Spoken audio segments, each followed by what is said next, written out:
welcome or welcome back. Today we are at a New England women's only open mat. So in honor of that, I am going to give ladies, if you're a white belt or a blue belt, or actually at any belt level, I'm going to give you some advice, basically like my top 3 tips. Tip number 1. At white belt, you're going to learn defense. At blue belt, you're going to want to focus on counters. Right here, what is the counter to osotogari? Osotogari. So the whole purpose of osotogari is to get their weight on that foot in order to take the foot out. But if you take the weight off of the foot, then they can't throw you because there's no weight there to, you need weight on the leg in order to slap it out. Palm up, grab the sleeve, push in. He steps back, you follow that step, pull out. Your right arm comes over, sweep the leg, osotogari.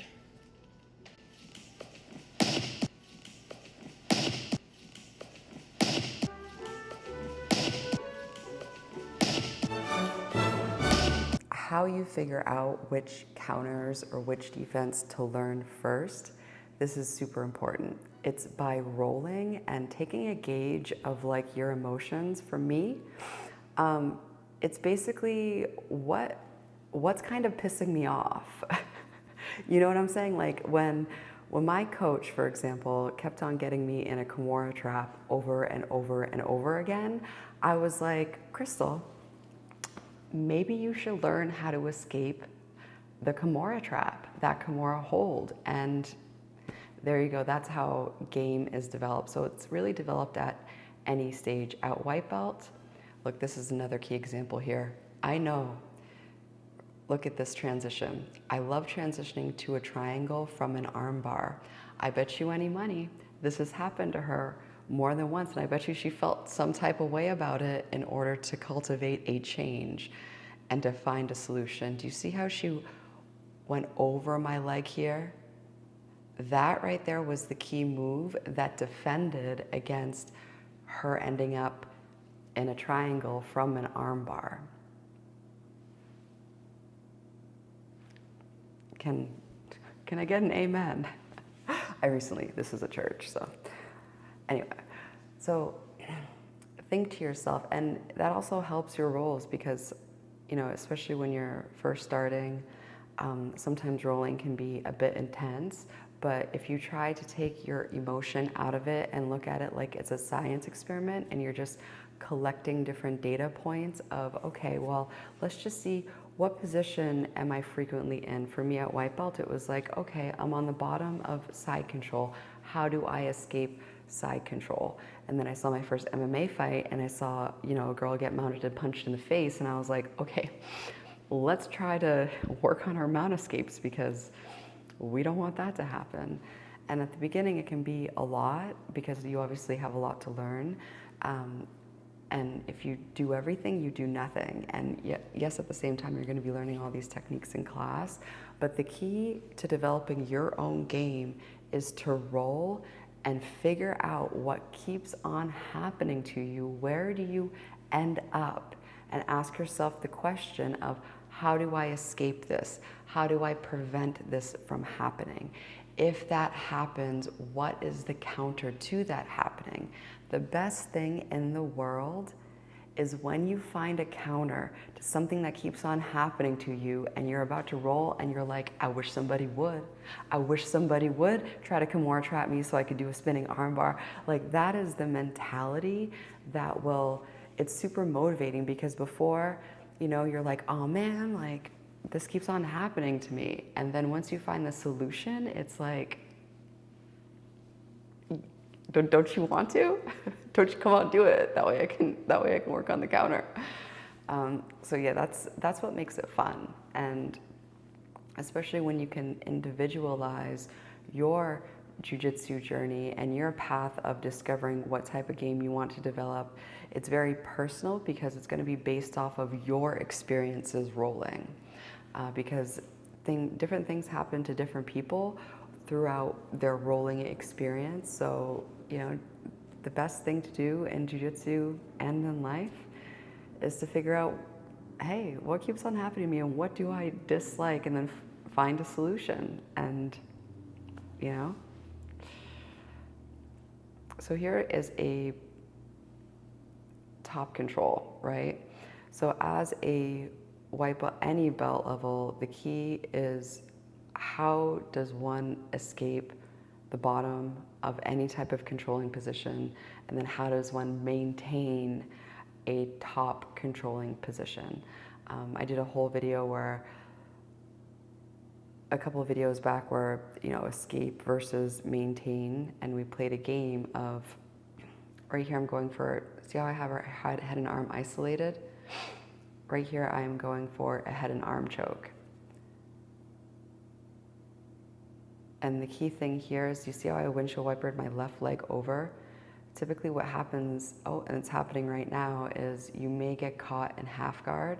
So from experience, you want to keep the choke on, keep that pressure with your ear against their tricep and keep that hold. You can even hook the elbow, the armpit as you're fighting to get a good position to finish.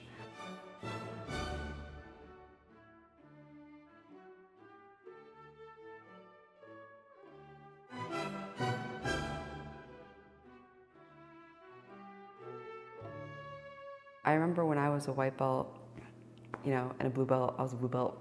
I was a very sandbag blue belt. The key at white belt was learning how to escape and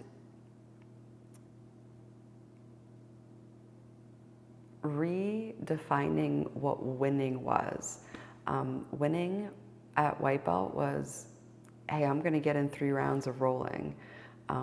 And just see what happens. Like at the beginning of white belt, that was a win, was just getting on the mat and getting the courage to do it, because it's, breaking in. We've all been there, especially if you're the smallest on the mat. It's something that, it's a learning curve. And then at blue belt, it's all about counters. Like what is your reaction to things, and how can you look for openings instead of forcing things? Especially as a smaller player, instead of making them do what I want them to do by forcing them, it's letting them do what they're going to naturally do and learning how to pinpoint the openings. For example, the head and arm choke. People will teach you how to pry their elbow up using leverage. For me, I personally don't like to waste energy making people do things. I will put, let's say, head pressure, shoulder pressure on them, make them try to alleviate the pressure by putting up a frame, and give me the opening of the elbow up above my head or above my ear, and then I'll put my head down so they can't get it back to the mat. So it's just looking for the opening. So that's one example of an opening that if you see it, take it. That way you can, get a choke with the least effort possible, because that's what we like. Choking people without breaking a sweat is what we're going for here.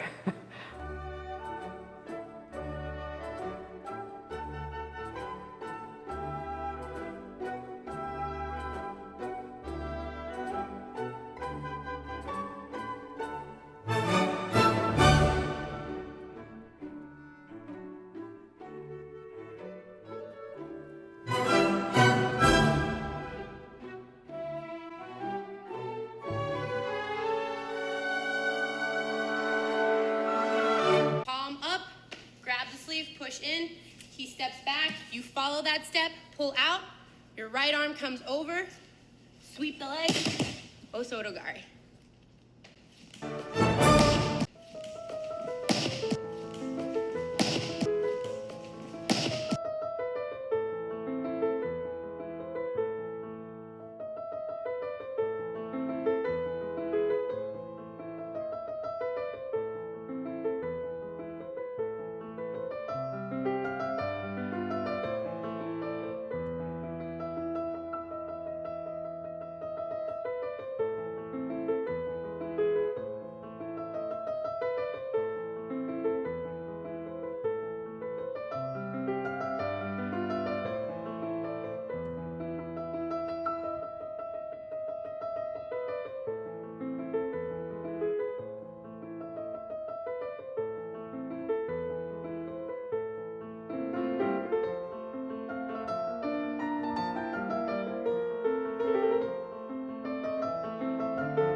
So thank you so much for watching. Keep on training, and until next time, bye.